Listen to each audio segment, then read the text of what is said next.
Let's be real. You don't have a motivation problem. You have a self-respect problem. Because every time you say you're going to do something, and you don't, you teach your brain one thing: that your word means nothing. You say you want consistency. You talk about discipline. You even write down goals and make plans. But when it's time to show up, you flake.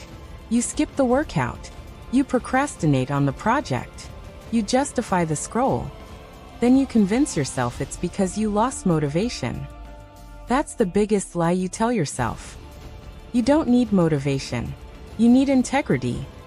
Because if you respected yourself as much as you respect your boss, you wouldn't cancel on your own dreams every day. You love the idea of a new beginning, the new planner, the new gym shoes, the new habit tracker. You get high on the start, but the moment it stops feeling good, you quit. That's why you never build consistency. Because consistency isn't exciting. It's boring. It's doing the same thing on the days when it doesn't feel good. It's showing up when no one's watching. It's doing the work when it feels like it's not working. You keep chasing the feeling of progress instead of the process of it. And that's why you keep falling off. You think skipping a task is self-care. You think resting every time it gets hard is listening to your body. Let's call it what it is: avoidance. You're not tired. You're undisciplined. You're not overwhelmed. You're unorganized. You're not burnt out. You're bored. You keep using soft language to justify weak behavior, because facing the truth would mean admitting you've been letting yourself off the hook. And the truth is, consistency feels like pain when you've spent years worshiping comfort. Every morning, you make deals with the part of you that wants to stay average. I'll do it later. I'll start tomorrow. I deserve a break. You've made your emotions the boss, and your goals the employee. And that's why your life feels stuck. Because you're being ruled by moods instead of values. Consistency isn't about how you feel. It's about who you decide to be regardless of how you feel. The moment you stop negotiating with your own weakness, your consistency skyrockets. You keep waiting for the day when discipline feels natural. When waking up early feels great. When grinding feels inspiring. That day will never come. Discipline never feels easy. You just get stronger. The pain doesn't go away. You just stop being controlled by it. You don't wake up one day ready. You wake up one day and do it anyway. Consistency isn't built in your feelings. It's built in your standards. It's built the moment you stop giving yourself options. You brush your teeth every day, not because you're motivated, but because it's non-negotiable.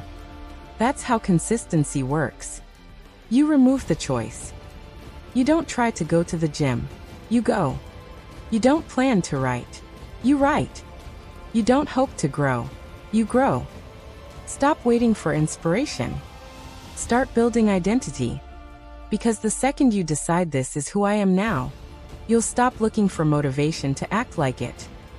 Here's the fix, and it's not complicated. Tell yourself the truth. Say out loud, I've been breaking promises to myself. That's the moment denial dies. Pick one non-negotiable. Just one.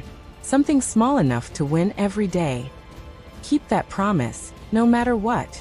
Even if it's ugly. Even if it's late. Even if no one cares. Because consistency isn't about perfection. It's about proof. Every time you keep one small promise to yourself, you rebuild trust with your own mind. And once you trust yourself again, you'll never need motivation. You've spent years waiting for motivation to show up. It's not coming. Because motivation doesn't create consistency. Consistency creates motivation. You want to feel in control of your life? Then stop breaking your own word. Start acting like your future depends on your next decision, because it does. You're not lazy.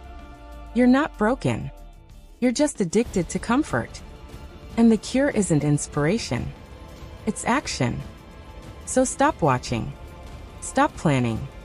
Stop waiting. Do one thing, right now, that the weaker version of you wouldn't. That's how you take back control. That's how you stay consistent. And that's how you finally become the person you keep pretending to be.